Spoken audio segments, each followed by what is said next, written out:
दायो आङो आंनि मोनसे गोदान YouTube चेनेल खुलिनाय जाबाय। नोंथांमोनखौ आङो आंनि YouTube चेनेलखौ अनसायगोन होननानै आं आसा खालामबाय। आङो दायो स्टार्ट खालामबाय।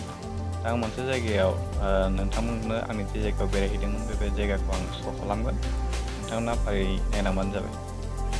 आरो जायफोरा गोदानै दिनैहाय आंनि भिडिअखौ नायबाय बिथांमोना आंनि चेनेलखौ साबस्क्राइब खालामना लादो आरो नटिफिकेसन मोननाय बायदि बेल आइकनखौबो थुनानै लादो।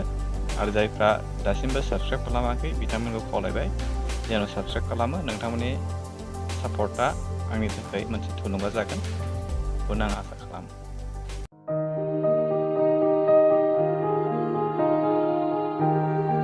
दा बे लैथो